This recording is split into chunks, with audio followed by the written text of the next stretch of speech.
Bapak, Ibu, saudara-saudari sekalian yang berbahagia. Di beberapa kesempatan saya seringkali mengingatkan kepada Bapak, Ibu, saudara sekalian untuk jangan bosan mendengarkan dhamma, untuk jangan bosan belajar dhamma.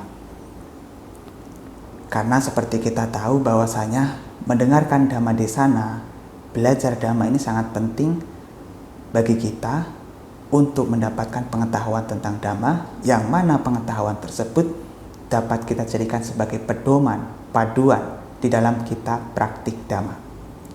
Kalau kita tidak memiliki pengetahuan, bagaimana mungkin kita bisa melaksanakan praktik dhamma dengan benar?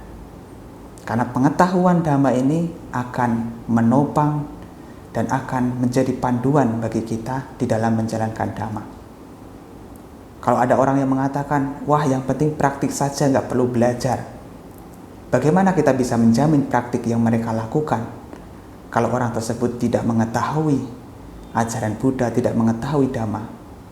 Nah, maka dari itu kita perlu belajar dhamma, kita perlu mendengarkan dhamma desana, agar pengetahuan kita tentang dhamma itu dapat kita jadikan sebagai panduan di dalam menjalankan praktik dhamma, di dalam menjalankan perbuatan yang baik. Jadi ketika kita mendengarkan dhamma desana, sesungguhnya kita menambah wawasan kita dan juga memperjelas pengetahuan yang sebelumnya mungkin pernah kita miliki. Apalagi Sang Buddha mengatakan bahwa terdapat 3 jenis kebijaksanaan. Kebijaksanaan melalui mendengar, sutta mayapanya; kebijaksanaan melalui berpikir atau merenung, cinta mayapanya; dan kebijaksanaan melalui pengembangan batin, bhavana mayapanya. Dari 3 jenis kebijaksanaan ini, kebijaksanaan yang diperoleh dari mendengar salah satu poin yang perlu kita ketahui bersama. Karena ketika kita mendengarkan uraian dhamma, kita belajar dhamma, maka kita akan menambah pengetahuan, yang mana pengetahuan tersebut akan menjadikan diri kita menjadi lebih bijaksana. Jadi kebijaksanaan dapat kita peroleh dengan cara mendengar, yaitu sutta mayapanya. Kalau kita sering mendengarkan uraian dhamma, sering mendengarkan dhamma desana dari siapapun itu, maka kita bisa menambah wawasan, dan wawasan tersebut bisa menjadikan diri kita mendapatkan kebijaksanaan. Bapak, Ibu, saudara-saudari sekalian yang berbahagia, Sang Buddha sangat memuji sekali siswa-siswanya yang memiliki pengetahuan atau wawasan yang luas. Disebut sebagai bahusutta. Baik umat awam maupun para biku yang memiliki karakteristik atau memiliki kualitas bahusutta adalah orang yang sangat dipuji. Bahkan Sang Buddha sendiri memujinya. Istilah bahusutta ini adalah istilah yang digunakan untuk mendefinisikan atau untuk mengatakan orang yang pandai. Orang yang pandai disebut sebagai bahusutta. Secara literal, bahusutta artinya adalah banyak mendengar. Bahu artinya banyak, sutta mendengar. Jadi orang yang banyak mendengar adalah orang yang pandai. Karena di waktu itu, di zaman ketika Sang Buddha masih hidup, kegiatan tulis-menulis masih sangat jarang, bahkan sulit untuk dijumpai. Oleh karena itu, umat awam, para biku, ketika mereka ingin memperoleh pengetahuan, salah satu cara yang dapat mereka lakukan adalah mendengarkan. Mereka pergi ke suatu guru, kemudian mendengarkan apa yang mereka sampaikan. Mereka pergi ke orang-orang yang terpelajar, mereka mendengarkan apa yang orang terpelajar tersebut sampaikan. Artinya ketika seseorang memiliki kualitas banyak mendengar, maka orang tersebut memiliki kualitas banyak pengetahuan. Dalam hal ini juga sama, ketika Bapak, Ibu, saudara sekalian sering mendengarkan dhamma, mendengarkan uraian dhamma yang disampaikan oleh siapapun itu, maka akan memperoleh banyak pengetahuan. Dan memperoleh banyak pengetahuan ini adalah salah satu kualitas yang dipuji oleh Sang Buddha, yang membuat diri kita menjadi manusia yang luhur. Karena sesungguhnya pengetahuanlah yang membedakan kita, yang membuat manusia menjadi luhur. Kalau kita memiliki pengetahuan yang luas, maka kita bisa menjadi lebih luhur. Sang Buddha juga memuji mereka yang memiliki pengetahuan daripada mereka yang tidak memiliki pengetahuan. Dalam sebuah syair di Dhammapada, Sang Buddha mengatakan, apa sutayang puriso balido wajirati mangsani tassa wadanti tassa panyana wadati.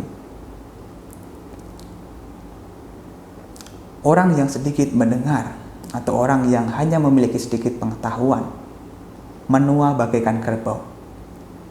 Hanya tubuhnya saja atau hanya dagingnya saja yang berkembang, tetapi tidak kebijaksanaannya. Dari pernyataan ini sesungguhnya kita dapat bercermin apakah kita sudah mau belajar Dhamma, seberapa jauh kita sudah mengetahui Dhamma. Karena kalau kita mau bercermin, maka kita akan melihat sebenarnya sudah sampai berapa jauh kita ini. Sudah berapa banyak pengetahuan Dhamma yang kita miliki. Sehingga menunjang praktik kita. Nah, kalau kita memiliki kualitas ini, kualitas banyak mendengar ini, kita memiliki banyak pengetahuan. Dan pengetahuan itu dapat kita jadikan sebagai panduan di dalam praktik Dhamma. Karena yang namanya praktik Dhamma adalah praktik sesuai dengan ajaran Buddha. Jadi, ajaran Buddha adalah Tipitaka. Nah, untuk mengetahui seperti apa ajaran Buddha, maka kita perlu membaca Tipitaka atau perlu mendengarkan uraian Dhamma, agar apa yang kita praktikkan sesuai dengan Dhamma. Kalau kita hanya begini-begini saja, tidak mau belajar Dhamma, kemudian praktik Dhamma ya sebisanya, atau mungkin malah bolong-bolong, berlubang-lubang, jarang-jarang, maka kita diibaratkan seperti halnya kerbau yang menua atau sapi yang menua. Hanya dagingnya saja yang bertambah, tetapi tidak kebijaksanaannya. Oleh karena itu, jangan pernah bosan belajar Dhamma, jangan pernah bosan mendengarkan uraian Dhamma. Karena belajar Dhamma dan mendengarkan uraian Dhamma ini akan menambah wawasan baru dan juga untuk memperjelas wawasan yang sebelumnya sudah pernah dimiliki. Jadi dengan wawasan ini pula, dengan pengetahuan ini, kita bisa memperoleh kebijaksanaan. Karena salah satu jenis kebijaksanaan yang disampaikan Sang Buddha adalah kebijaksanaan melalui mendengar. Kita sesungguhnya bisa melakukan atau sesungguhnya kita bisa memiliki kebijaksanaan dengan cara mendengarkan Dhamma. Pertama-tama kita mendengarkan Dhamma terlebih dahulu. Setelah kita mengetahui poin-poin Dhamma yang disampaikan, kemudian kita bisa merenungkan lagi, memikirkan dan mempertimbang-timbangkan. Akhirnya kebijaksanaan jenis yang kedua juga dapat kita peroleh, cinta mayapanya. Ketika kita merenungkan Dhamma, merenungkan kebenaran, maka kita juga bisa memperoleh kebijaksanaan yang kedua. Apalagi kalau kita sudah mempraktikkan pengembangan batin. Jadi bukan hanya mendengarkan Dhamma, bukan hanya merenungkan Dhamma, tapi juga melatih pengembangan batin, maka kita akan memperoleh kebijaksanaan jenis yang ketiga. Nah, ketiga jenis kebijaksanaan ini dapat kita peroleh berawal dari kebijaksanaan mendengar. Pertama kita mendengarkan uraian Dhamma dulu, kemudian merenungkan, dan kemudian mulai mempraktikkan dalam bentuk pengembangan batin. Nah, dari pengetahuan-pengetahuan ini, dari kebijaksanaan ini, sesungguhnya sangat berguna sekali bagi kita di dalam menghadapi kehidupan. Orang yang bijaksana bukan berarti orang yang tidak punya masalah, tetapi orang yang bijaksana adalah tahu bagaimana menyelesaikan masalah tanpa membuat masalah yang baru. Orang yang bijaksana bukan berarti orang yang terbebas dari penderitaan sepenuhnya. Tapi orang yang bijaksana meskipun punya penderitaan, baik itu penderitaan fisik maupun batinnya, ia dapat menghadapi semuanya dengan baik-baik saja karena ia mengerti hakikat kehidupan ini. Maka kalau kita bijaksana, kita memiliki kebijaksanaan, maka kita akan bisa menghadapi semua situasi di dalam kehidupan ini. Situasi menyenangkan, situasi menyulitkan, maupun situasi-situasi lainnya dapat kita hadapi dengan baik-baik saja. Meskipun kebijaksanaan memang tidak bisa menghentikan semua permasalahan hidup, tidak bisa menghentikan ketuaan, tidak bisa menghentikan kematian. Tetapi kalau kita memiliki kebijaksanaan, kita bisa menghadapi semua itu dengan baik-baik saja. Oleh karena itu, sekali lagi saya mengingatkan, jangan pernah bosan untuk mendengarkan Dhamma, jangan pernah bosan untuk belajar Dhamma. Karena mendengarkan Dhamma, belajar Dhamma, ini adalah salah satu cara untuk memperoleh kebijaksanaan. Ya, demikianlah yang dapat saya sampaikan. Semoga penjelasan ini bermanfaat.